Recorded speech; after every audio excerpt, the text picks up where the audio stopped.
Get the beauty standard wrong in the ancient world, and it could cost you your teeth, your feet, your eyesight, or your life. And getting it right could cost you all of the same. By the end of this, you'll know exactly how a human made themselves beautiful across the ancient world, step by dangerous step, and why the deadliest standards were the ones people wanted most. Because beauty was never decoration. It was a test. And the price of failing it was not embarrassment. It was much worse than that. We tend to imagine ancient beauty as something soft. Flowers in the hair, a little ochre on the cheeks, harmless vanity in a world without mirrors. That picture is comforting, and it is almost entirely wrong. The standards ancient people chased were not gentle. They were engineered to be hard to reach, dangerous to maintain, and impossible to fake. And that combination is exactly what made them work. So where would you even start if you wanted to be beautiful 10,000 years ago? You'd start, as almost every culture did, with your skin. Across ancient Egypt, Greece, Rome, and later China, the most prized skin was pale, smooth, and flawless. And the fastest way to fake it was to paint it. The paint of choice was a bright white powder called lead white, ground from corroded lead and spread across your face, your neck, your chest. It worked beautifully. It gave you the poreless, luminous complexion that separated the wealthy from the sunburned laborer. And with every application, it was poisoning you. But nobody stopped because the alternative was worse. Why? That comes down to what lead actually does to a body. Lead doesn't announce itself. Your body mistakes it for calcium and lets it in everywhere. Your blood, your nerves, your bones, your brain. Slowly, the skin underneath the makeup grays and rots, which meant you needed more makeup to cover the damage the makeup was causing. That's the trap. The cure and the disease were the same jar.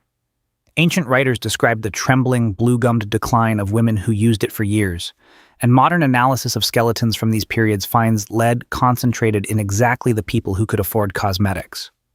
The wealthier you were, the more slowly you were killing yourself, and your face wasn't even the most dangerous thing on it. Look higher, and you find the eyes. In Egypt, the ideal eye was ringed in thick black coal, and the finest coal was made from galena, a lead ore, ground fine and packed against the wet rim of the eye every single day. Look lower, and it gets stranger. In Japan, in Vietnam, across much of Southeast Asia, a beautiful adult mouth was a jet black one, teeth lacquered dark with a corrosive iron and vinegar dye. And in Mesoamerica, beauty meant filing your healthy front teeth into points, or drilling holes to inlay stones. You were sanding through living enamel toward the nerve. So why risk the mouth at all? Because the mouth was nothing next to the head. On every inhabited continent, from the Andes to Central Asia to Neolithic France, archaeologists keep finding the same thing. Skulls that were deliberately reshaped. Not in adulthood. In infancy, when the bones were soft. A newborn's head would be bound between boards or wrapped tight with cloth for months, sometimes years, until the skull grew long, flat, or tall in the shape the culture prized. Get the pressure wrong and you damaged the brain or killed the child. Get it right and you had a person marked as beautiful and as belonging for life. And that raises a question we'll need to answer. The reshaping didn't stop at the skull. In China, starting around the 10th century, small feet became the height of feminine beauty, so girls' feet were bound, the arch forced to break and the toes curled under until the foot folded into a stub barely a few inches long. Infection was constant. Some girls died of it. Elsewhere, coils of brass were stacked around the neck year after year until the shoulders sank and the illusion of a longer neck appeared. Every one of these left the body permanently altered and permanently weaker. Which forces the obvious question: if it could maim you or kill you, why did anyone do it? And could you refuse? Hold that question, because the answer is darker than simple vanity. Look at all of this laid side by side. Poisoned skin, blackened teeth, crushed feet, bound skulls, and a pattern jumps out. These standards had almost nothing in common in how they looked. A long skull, a tiny foot, a black smile, no two cultures agreed on the target. But they agreed on something deeper. In nearly every case, the beautiful thing was the thing that took years of pain, money, and risk to produce. The look was arbitrary, the cost never was. And once beauty has a cost, it stops being about appearance at all. What it becomes is a filter. If a standard is cheap and easy, everyone meets it, and it tells you nothing. But if a standard is expensive and dangerous, only certain people can pay it. And now beauty is a signal you can read across a crowded room. It said this family had wealth to burn on lead and brass. It said this woman would never do field labor on those feet. It said this child was claimed by this people the moment their skull was bound. To lack the mark wasn't just to be plain. It was to be visibly, permanently, an outsider. So what actually happened to the outsiders? Small, tightly bound societies, being unmarriageable was not a private disappointment. It was an economic sentence.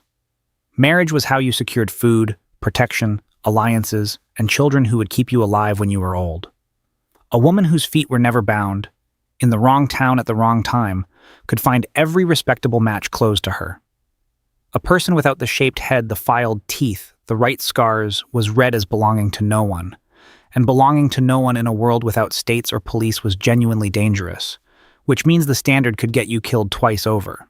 Twice over because now you're trapped between two blades.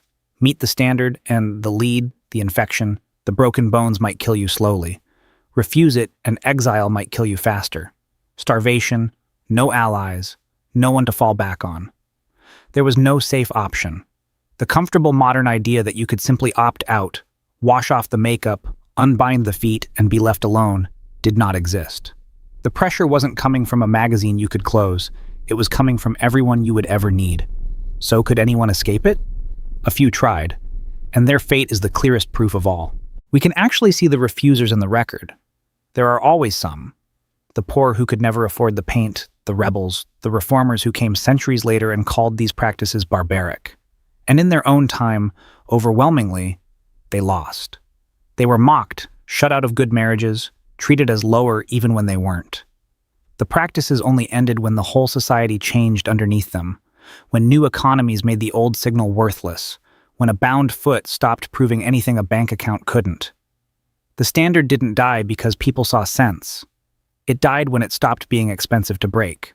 And that tells you what these standards really were. Here's the reveal. In 1975, biologist Ahmad Zahavi proposed the handicap principle, that the most honest signal an animal can send is one it can only afford if it's genuinely strong. A peacock's absurd tail is trustworthy precisely because a weak bird couldn't survive dragging it around. Human beauty standards ran on the exact same logic.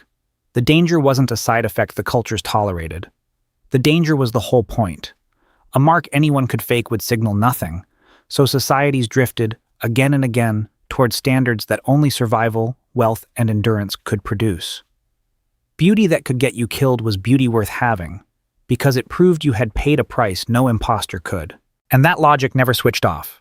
We don't bind feet or paint on lead anymore, but look at what we still reward. The extreme diets, the surgeries with real recovery risks, the injectables, the years and fortunes spent chasing a look most bodies can't naturally hold. The specific target changed. The rule underneath it did not. We are still, quietly, drawn to the beauty that costs something dangerous to reach, because some ancient part of us still reads pain as proof. The faces have changed. The test hasn't. If you want to see how far the human body will go to send a signal, the video on screen right now picks up right where this one leaves off. And there's always another story from the first people waiting after it.